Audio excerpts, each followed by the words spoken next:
Resveratrol? It's a name you've probably seen in health circles, supplement ads, or maybe heard connected to red wine and anti-aging. But what is it really? And does the science back up all the buzz? Today, we're diving deep into what resveratrol is, what it's supposed to do, and what scientific research actually says about its benefits and limitations. If you're curious about adding resveratrol to your routine, be sure to consult a healthcare provider before making any changes to your health and wellness plan. That disclaimer aside, let's get into it. Resveratrol is a natural compound found in red grapes, some berries, peanuts, and the Japanese knotweed plant. It's what's known as a polyphenol, a type of plant compound with antioxidant properties. In nature, resveratrol helps plants respond to stress. In humans, it's been studied for its potential to reduce inflammation, improve cardiovascular and metabolic health, and even extend lifespan. Sounds impressive, right? That's because in lab studies, resveratrol has shown some remarkable effects. It activates proteins called sirtuins, which are linked to aging and cellular repair. It's also been shown to reduce oxidative stress and inflammation in animal models. In fact, in mice fed a high-fat diet, resveratrol not only improved metabolic health, but actually extended their lifespan. That kicked off a wave of interest in using it as a kind of anti-aging compound. But here's where the story gets more complex. What happens in yeast or mice doesn't always translate to humans, and while there have been nearly 200 clinical trials studying resveratrol in people, the results are mixed and context-dependent. So let's break it down. Where is resveratrol most promising?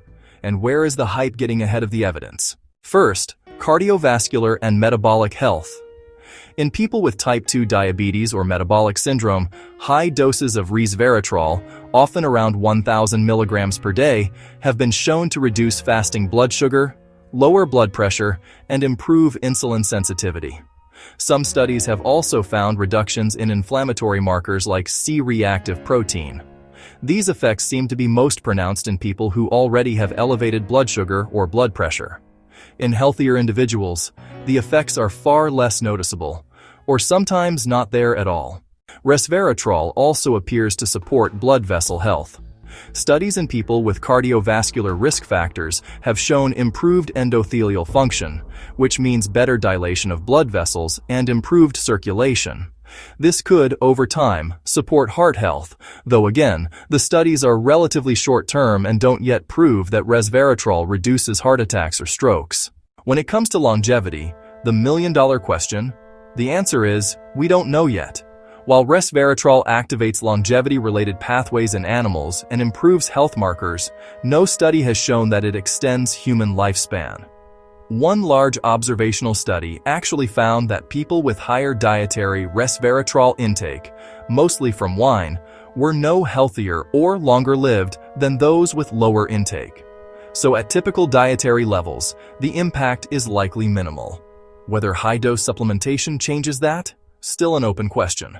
Cognitive benefits are also being explored. In people with Alzheimer's disease, high-dose resveratrol stabilized certain biomarkers in the brain, suggesting a slowing of disease progression.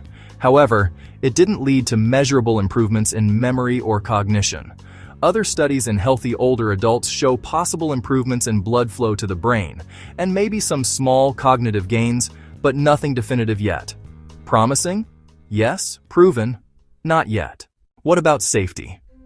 Overall, resveratrol appears safe at moderate doses, typically up to 500 milligrams per day. Some studies have gone up to 2 grams per day for short periods with few serious side effects. The most common complaint is gastrointestinal discomfort, things like nausea or diarrhea, especially at higher doses. Because resveratrol may have mild blood-thinning effects, anyone taking anticoagulants should be cautious and talk to their doctor. It may also interact with medications that are processed in the liver. There's also the question of absorption. Resveratrol has low bioavailability, which means much of what you take is quickly metabolized and doesn't make it into the bloodstream. Some supplements try to improve this by adding black pepper extract or using specialized delivery systems like liposomes. These may help, but the research is still ongoing. As for where to get it, most supplements use resveratrol extracted from Japanese knotweed. Look for products that specify they contain trans-resveratrol, the active form, and aim for brands that offer third-party testing.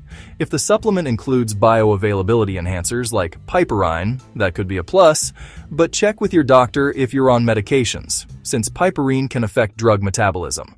Before we wrap up, let's address a few common myths. No, red wine is not an effective way to get therapeutic doses of resveratrol. You'd need to drink hundreds of glasses to match what's used in studies, and clearly, that's not a healthy option. Also, more is not always better. High doses may interfere with beneficial stress responses, like those triggered by exercise. And finally, while resveratrol is promising, it's not a miracle cure. It won't replace medication or make up for a poor diet and lifestyle. So, should you take resveratrol? That depends on your health goals, current conditions, and what your healthcare provider recommends. If you have diabetes, high blood pressure, or signs of chronic inflammation, it might offer some benefit. If you're young, healthy, and active, the returns might be marginal. In either case, resveratrol is best seen as a complementary tool, not a magic bullet. If you found this video helpful, be sure to comment below with your thoughts or questions. And don't forget to like and subscribe for weekly tips on health, fitness, and longevity. Thanks for watching, and stay healthy.